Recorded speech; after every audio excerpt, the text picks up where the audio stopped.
Hello everyone, welcome back to TheEndStep.com. It's James here. I'm doing a deck tech today for our versus video. We have been gone for a little while and we apologize, but there's been some things going on that we had to take care of, but we're here now.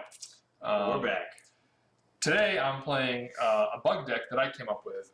I'm trying to hinge a little bit back on Jun's success, plus the black-green mid-range deck that's like super popular right now. So I'm playing lots of Scavenging Oozes and Desecration Demons and the like. But we have Adam here for my deck because he's not doing a deck tech because he's playing plain old Jund. Yeah, I'm playing Jund. I'm playing the the number one enemy deck. So it's pretty much everybody knows what that deck does. I don't need to keep bashing it into the ground. So I figured I'd sit in on James's and throw my 2 cents in here or there. Yeah.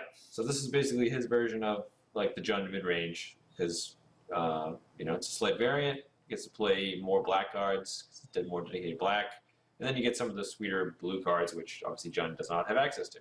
Right, and because I have an addiction to blue, I pretty much can't not play blue. It's a problem. Yeah, so I've got counter spells, which are actually fantastic. I'm sure Jund wishes it could play some counter spells. Yeah, counter spells are fantastic against Jund. I mean, it's like it's the kind of deck you're just like dropping bombs, and like especially when you're playing against control, like you're just like, oh, does this Garrett resolve? No, oh, that sucks. Right. Is this And the fact that you could actually like play late and actually force stuff through with counter spells, right, is pretty nice. I also get access to Far and Away, both halves, as a bug deck, and I get to play a little bit of card advantage in Think Twice, and a lot of card advantage in a one-on opportunity. A lot of times Garrett draws a bunch of cards for Jund, or for me as well in this deck, but I also have opportunity to carve out my top end and draw a bunch of cards that way as well. So I've been happy with opportunity. Yeah, no, I think opportunity is really good. I think it will allow kind of other blue decks that would, pretty much all the blue decks like are playing Sphinx's Revelation because it's so good. Right. But if you don't want to play blue-white, you kind of, You have to have something, and it's one of the more main reasons to be playing blue is, the counter spells and the card advantage capabilities.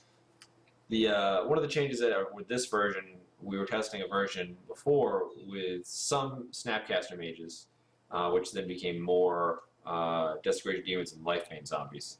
So there was a little bit more like rebuy with the spell package. Yes. But it's not super spell heavy. It's not. Snapcaster wasn't always great, basically. Right.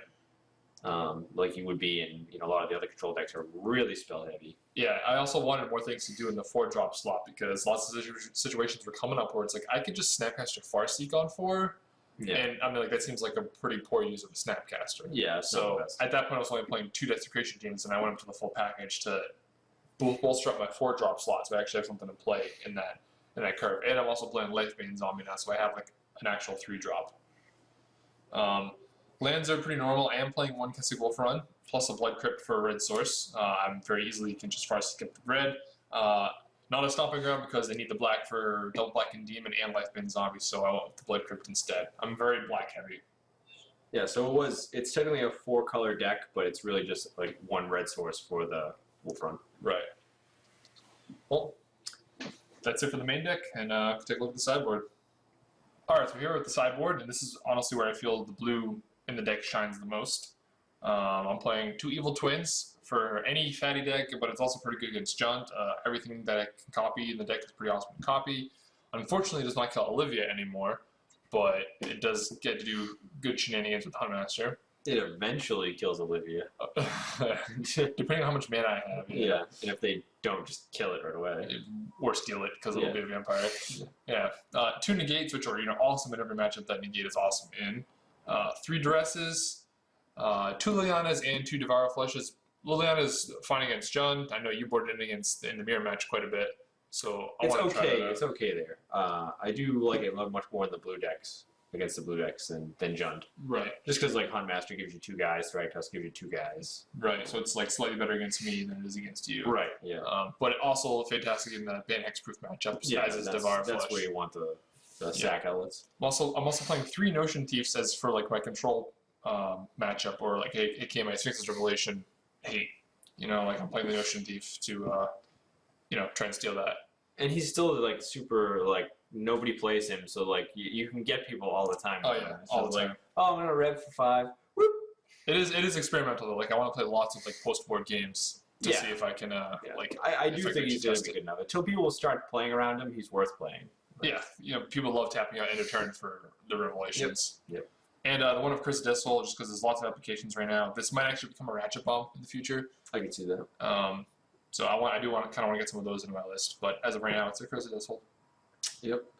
Yeah, I think the blue really shines with the negates. Like that's just so good. Like if you could have negate like in the Jund mirror match, it'd be phenomenal. Like every card you're worrying about, like Ragnar's Return, your Planeswalkers, like Bonfire, like there are all these key cards that you can 2 mana, you just see you later.